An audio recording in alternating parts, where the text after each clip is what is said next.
You pick up your phone to check one thing. 20 minutes later, you're watching a video about deep-sea creatures, and you have no idea how you got there. Sound familiar? Of course it does, because it happens to almost everyone, every single day. But here's what most people don't realize.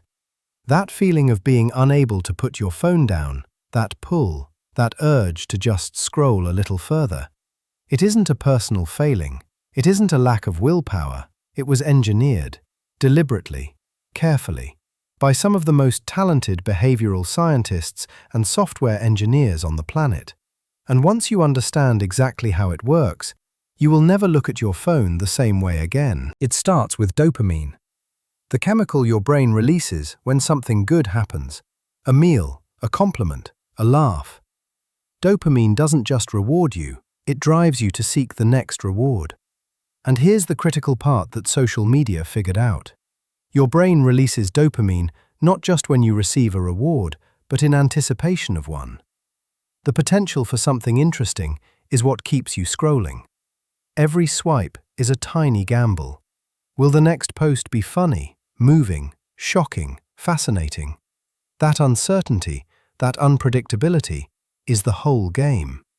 Neuroscience shows that unpredictable rewards trigger stronger dopaminergic responses than predictable ones, reinforcing the habit loop each time. The slot machine doesn't pay out every time. That's exactly why you keep pulling the lever. This was not an accident. The infinite scroll, the pull to refresh gesture, the notification badge, the autoplay feature.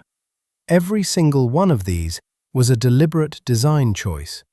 The variable reward schedule of likes and notifications activates the same dopaminergic system that makes gambling compelling. Asa Raskin, the designer who invented the infinite scroll, later said he regrets it. He estimated his invention was responsible for around 200,000 hours of wasted human time every single day. The red notification badge was specifically chosen because red is the color that triggers the most urgent response in the human brain. These are not features, they are hooks, and they were placed there by people who knew exactly what they were doing. So, what does constant scrolling actually do to you? A Nanyang Technological University study found that constant social media use trains the brain to crave novelty, making it harder to sustain deep focus or rest. Prolonged scrolling depletes dopamine levels, creating a deficit that leaves users feeling mentally drained, unmotivated, and more susceptible to decision fatigue after disengaging from their phones. In other words, the scrolling that was supposed to relax you is the very thing making you feel exhausted. And it goes further. Researchers at the University of Chichester have now formally identified dopamine scrolling as a distinct public health concern, operating through reward mechanisms and variable reinforcement schedules that make it uniquely habit-forming. Here's where it gets really interesting. You are not just scrolling through content. The content is scrolling through you. A 2025 study found that algorithms tend to amplify divisive or emotionally charged posts because they keep users scrolling longer. The algorithm does not care what is true. It does not care what is good for you. It cares about one thing only: how long you stay on the platform. And it learns. Every pause, every replay, every share tells the algorithm more about what makes you stop. It builds a model of your psychology, and then it uses that model against you. The feed you see is not random. It is a precision instrument, calibrated to your specific weaknesses. The consequences fall hardest on the youngest users.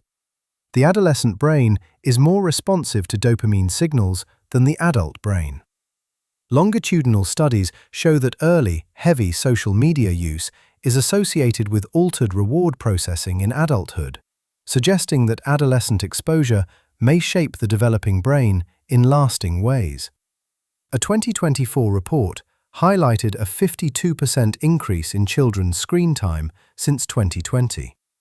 Most teenagers report being almost constantly online, creating an environment where attention is increasingly fragmented. And governments are beginning to act.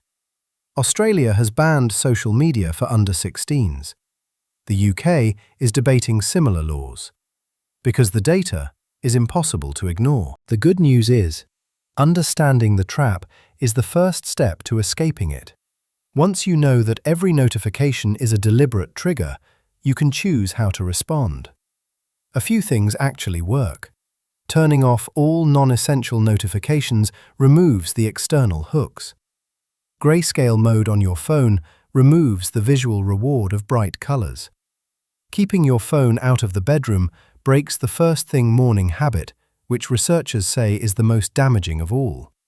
And perhaps most powerfully, the risk concentrates in passive consumption, scrolling without interacting. Moderate intentional use for maintaining genuine social connections can have positive effects. The difference between using social media and being used by it comes down to one question. Are you choosing what you see, or is an algorithm choosing it for you? The platforms are not standing still. Every year the tools become more sophisticated, the models of your psychology more precise, the hooks more subtle. But so does the awareness. More people than ever are questioning their relationship with their devices. Digital detox retreats are now a booming industry. Screen time tracking apps are among the most downloaded in the world. And the simple fact that you watched this video to the end suggests something important. You are paying attention. You are asking questions. And that, in a world deliberately designed to keep you distracted, is a genuinely radical act. If this made you think differently about the device in your hand, you'll want to stick around, because we cover the most fascinating facts about the world around you every single week. Hit subscribe and turn on notifications, and we'll see you in the next one.